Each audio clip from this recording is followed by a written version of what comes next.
Not merely a city, it was an empire, stretching across continents, populated by conquered peoples and bound by military might.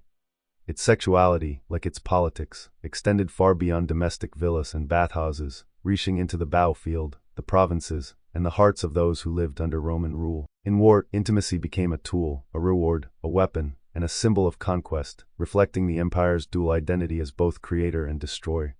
The soldier and the conquered Roman soldiers, trained for discipline and obedience, were also instruments of imperial domination in matters of sexuality. Campaigns across Gaul, Britannia, Judea, and beyond were not just about territory, they were about control of bodies. Women and children captured in war often became part of the spoils, their fates intertwined with the social and sexual hierarchies of the victors. Rape was considered a lawful consequence of conquest, a demonstration of power and subjugation, sanctioned by custom rather than condemned by law. The screams of the captured, woven into the songs of triumph, served as reminders of the stakes of rebellion and the absolute authority of Rome. Yet this brutal reality coexisted with more structured forms of sexual incorporation. Captive women could be assigned as household slaves, concubines, or entertainers, integrating them into Roman domestic life. Their sexual labor was both exploitation and assimilation, a tool for reinforcing the social and political dominance of their owners. Soldiers returning home often brought these women with them, spreading Roman influence and customs far beyond the borders of the city. Military discipline and desire sexuality within the legions was carefully regulated, yet frequently violated. Soldiers were expected to maintain celibacy during campaigns, a rule designed to preserve focus and order. In practice, these prohibitions were rarely absolute. Relationships with local women, slaves, and even fellow soldiers emerged, creating complex hierarchies and informal social contracts. These encounters, while officially discouraged, were tolerated or even codified in subtle ways, reflecting the empire's recognition of desire as a potent, unavoidable force. The legion's homosocial environment also facilitated same-sex relationships, particularly those framed within mentorship or hierarchy. Older, experienced soldiers often assumed the role of teacher and protector to younger recruits, a dynamic sometimes extended to intimate encounters. While these relationships were socially sanctioned when the proper hierarchy was maintained, crossing these lines, allowing a younger man to dominate an older soldier, could result in severe punishment or public shame. In every context, sexuality was inseparable from power, and violations were measured as threats to discipline and authority as much as moral failings. The political weapon of desire. Imperial sexuality extended beyond the battlefield. Conquered territories, strategically located along trade routes or at the edges of empire, often became testing grounds for Roman norms. Provincial governors exercised authority through both civic governance and personal relationships, sometimes using sexual favors to cement loyalty or subjugate populations. Concubinage, marriage to local elites, or arranged affairs allow Roman officials to weave their influence into the social fabric of these communities, blending coercion with diplomacy. Desire, in this sense, was both currency and weapon. The emperor himself embodied the intertwining of sexuality and power. Imperial liaisons, whether with citizens, slaves, or foreigners, were closely observed and politically charged. Favoritism could elevate individuals, while scandal could destroy them. Accusations of sexual misconduct were not merely personal, they were political acts, capable of destabilizing entire provinces or undermining succession. In Rome, sexual behavior was never isolated. It radiated outward, touching every level of governance and society. Ritual and sexual politics were also brought the interaction of religion and sexual practice into sharp relief. Certain military campaigns included rituals designed to secure divine favor, sometimes incorporating sexual acts as offerings or symbolic gestures. Sacrificial ceremonies could blur the line between sacred duty and erotic display, emphasizing the integration of desire into civic and religious life. The cult of Cybele, for instance, included ecstatic practices where sexual expression became a conduit for divine energy, linking personal transgression with spiritual significance. In this way, the empire's expansion intertwined human intimacy with divine sanction, reinforcing hierarchy while validating acts that would otherwise be taboo. The conquered and consent for those on the receiving end of Roman conquest. Sexuality was a domain of coercion, survival, and adaptation. Enslaved or captured women navigated a world where refusal could mean death or punishment, yet compliance offered a precarious form of protection or leverage. Some were able to wield influence through their intimate access to soldiers, officers, or governors, negotiating small power within an otherwise brutal hierarchy.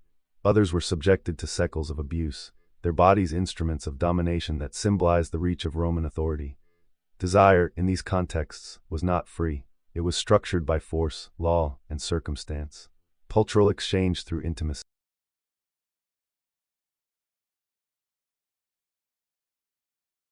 Roman conquest, however violent, also facilitated cultural exchange, particularly through intimate relationships.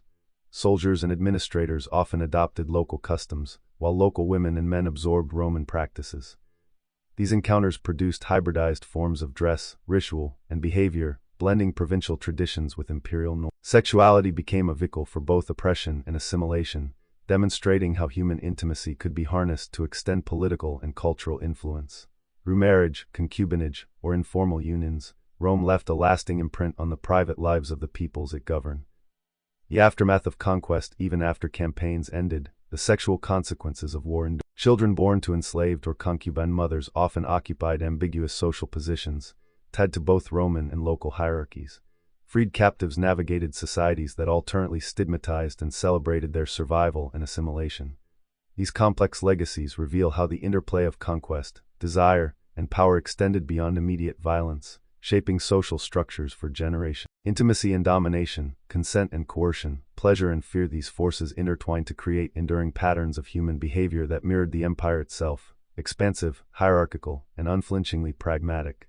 The paradox of Roman Empire. Rome's approach to sexuality in war and empire exemplifies a paradox. The same structures that enabled cultural dominance also created spaces of profound vulnerability, coercion, and risk. Desire could be liberating or destructive, consensual or enforced, strategic or criminal.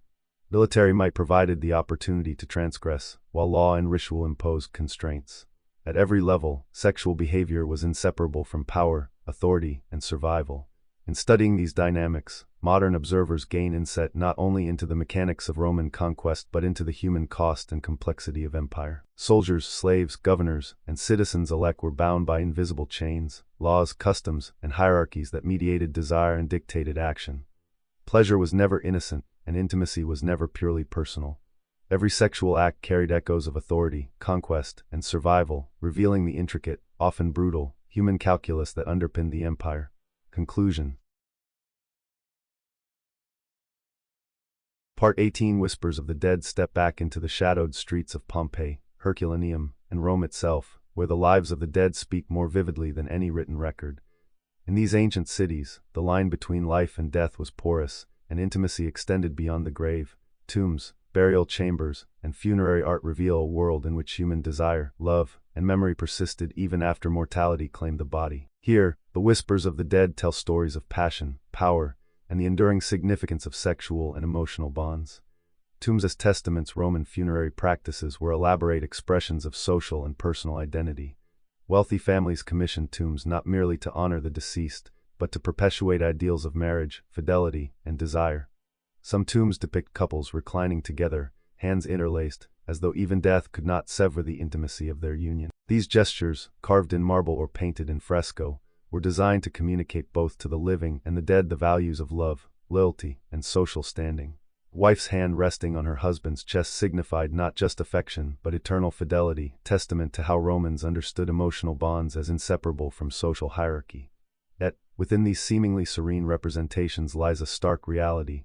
Death did not erase the inequalities of life. Children born to slaves or concubines remained tethered to their master's household even in death. Freed individuals might be commemorated with inscriptions highlighting loyalty or gratitude, but their social status remained indelibly marked.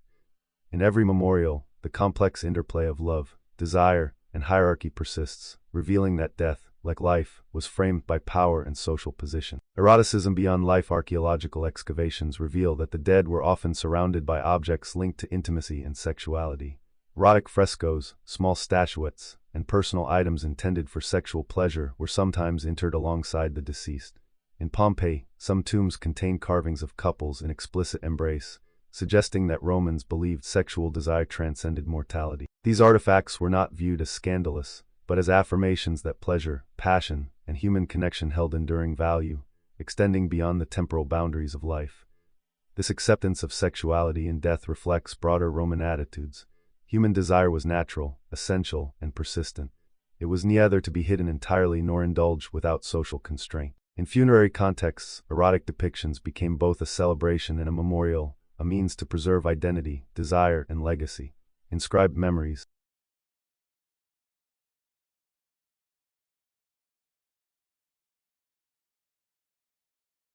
Roman tombstones provide intimate glimpses into emotional life across social strata. Inscriptions often recount personal virtues, loyalty, and emotional bonds rather than merely chronicling achievements or wealth. One epitaph from the city of Rome reads, "To my beloved wife, whose laughter filled my home and whose absence leaves my heart hollow." Another commemorates a freed slave, "Zosimus, my companion, my friend, my equal in life and comfort, though bound by chains, now rests in peace." These inscriptions reveal a Roman belief in the enduring nature of love, friendship, and loyalty, emotions that persisted despite the legal or social constraints that define life. The dead, in these whispers, also serve as cautionary tales.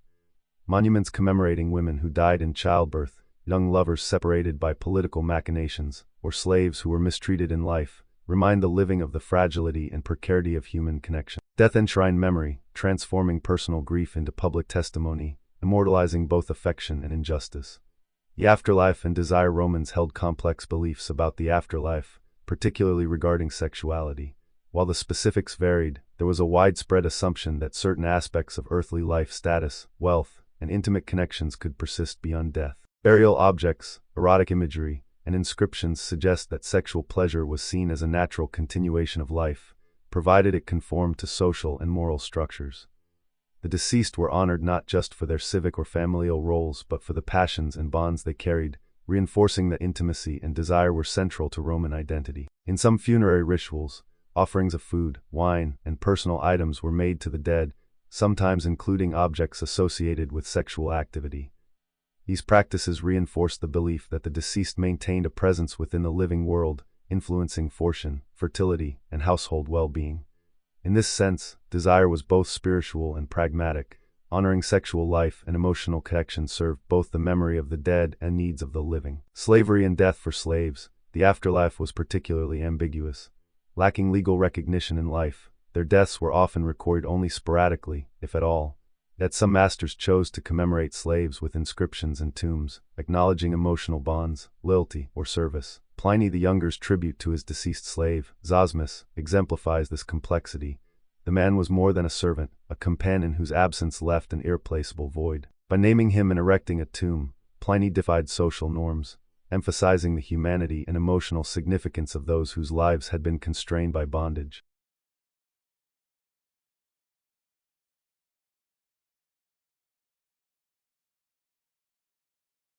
These memorials underscore a painful paradox. Slaves were legally property, yet emotionally indispensable.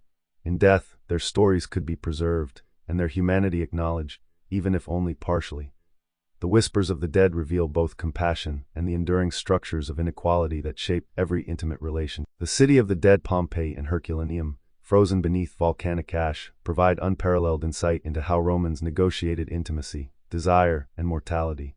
The victims preserved in their final moments, husbands clutching wives, children huddled with parents, reveal the same hierarchies and social codes present in life. Archaeologists can discern gestures of care, acts of protection, and even indications of sexual intimacy, frozen in time by nature's sudden intervention. These silent witnesses underscore that intimacy was never private. It was always mediated by social structures, yet profoundly human. The ash also preserved the private spaces where desire played out: bedrooms, bathhouses, and personal chambers. Their furnishings, frescoes, and artifacts continue to whisper stories of anticipation, fear, joy, and despair, reminding us that the boundaries between life and death, desire and power, were never as absolute as we might assume. Memory and morality. In the end, the whispers of the dead compel reflection on both Roman society and our own assumptions about intimacy. Tombs, inscriptions, and preserved corpses reveal a civilization that celebrated pleasure, codified hierarchy, and wielded power through both life and death. Desire was never innocent, nor was it purely private. It was a tool, a weapon, and a testimony. And yet, across social divides, in villas and alleys, for citizens and slaves alike, it remained profoundly human. These echoes from the past challenge us to reconsider the boundaries between morality and memory, power and intimacy.